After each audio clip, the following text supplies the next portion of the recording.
Comme nous l'avons vu dans la vidéo numéro 1 sur la corporalité, le corps, pour tenir debout et bouger, possède une solution d'adaptation, un amortisseur, comme votre voiture. Ce petit bijou d'ingéniosité s'appelle la suspension hydropneumatique corporelle. C'est elle que je souhaite vous présenter maintenant. Je vais simplifier au maximum pour que vous en compreniez l'essence, la logique. J'espère surtout que cette compréhension vous apportera ce doux déclic qui signe la première étape de libération de mes patients. Nombreux sont ceux qui, à l'énoncé de cette suspension hydropneumatique, donnent pour la première fois du sens à certains de leurs tracas et sont soulagés d'apprendre que des symptômes qui les empoisonnent au quotidien ne sont pas si insolubles. Ils sont juste d'origine mécanique et non chimique. Aucun médicament ne peut les résoudre, seule une correction mécanique peut les atténuer. Alors, pour les non-initiés à la mécanique automobile, je vous propose un petit rappel de ce qu'est une suspension hydropneumatique. Ce système a été découvert par l'ingénieur Paul Magnès de chez Citroën au lendemain de la Seconde Guerre mondiale. Il utilise un gaz comme ressort et l'amortissement est assuré par le laminage du liquide hydraulique. Le gaz et le liquide sont enfermés dans une sphère étanche séparée par une membrane. Le tout est relié au bras de suspension.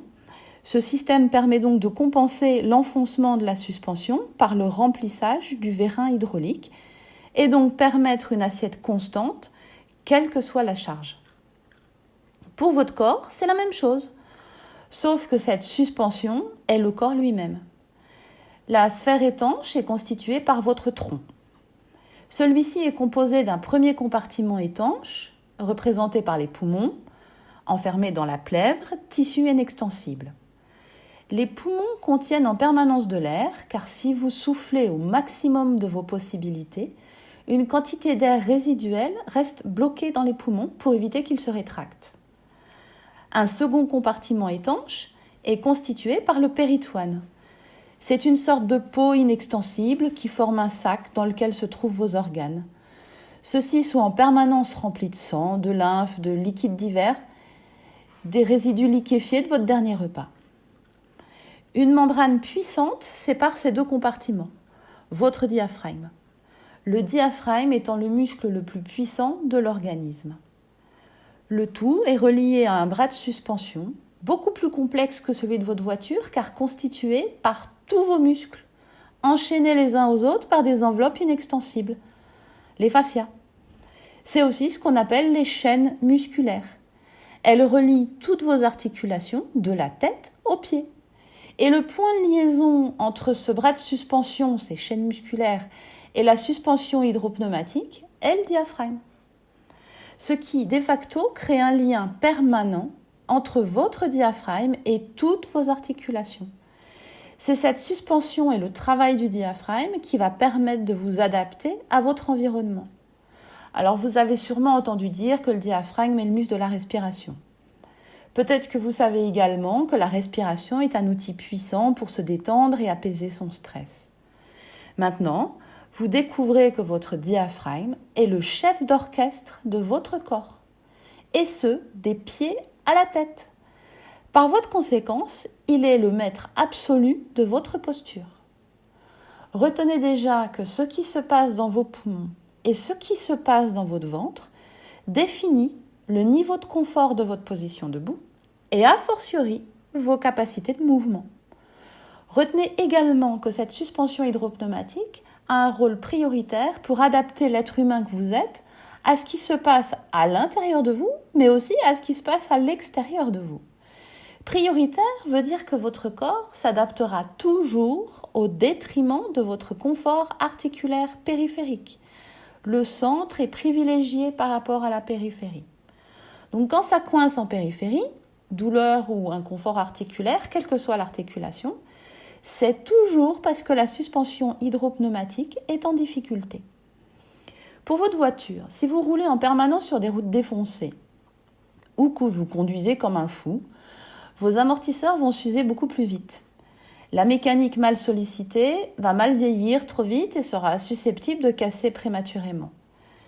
Pour votre corps, c'est exactement la même chose.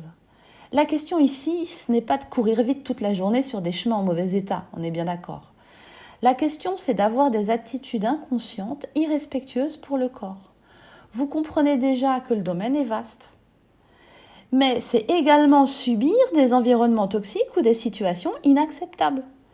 Évoluer en permanence dans un milieu toxique émotionnel, forcer votre corps en permanence, maltraiter vos organes, accélère le vieillissement et abîme votre corps prématurément.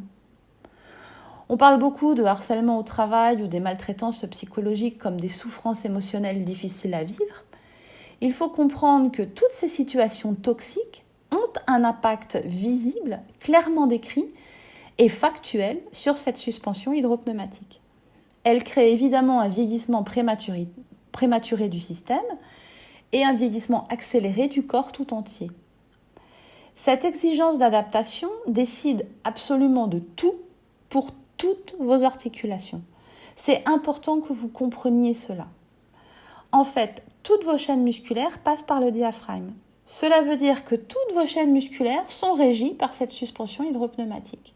Donc, quand vous avez mal au cou, quand vous avez mal à l'épaule ou au pied, le jeu d'adaptation provient de tout le corps. On trouve de plus en plus d'auteurs qui expliquent que lorsque vous avez mal quelque part, cela peut venir d'ailleurs. Mais on ne vous a jamais donné le lien. Et le lien, c'est cette suspension hydropneumatique. Il faut bien comprendre que tout cela est sous-tendu par une exigence. C'est ce qu'on appelle une exigence d'adaptation. C'est-à-dire que votre corps s'adaptera à votre environnement au détriment de vos articulations. Il faut comprendre que vos articulations arrivent en bout de chaîne de cette capacité d'adaptation, car le corps a beaucoup plus à gérer. Il existe des hégémonies sur lesquelles nous reviendrons plus tard, car il y a des fonctions du corps qui ont la priorité. Vos articulations ne sont pas des hégémonies. Pourquoi ?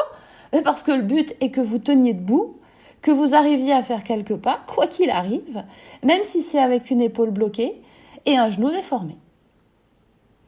Dans une prochaine vidéo, nous ferons davantage connaissance avec votre diaphragme.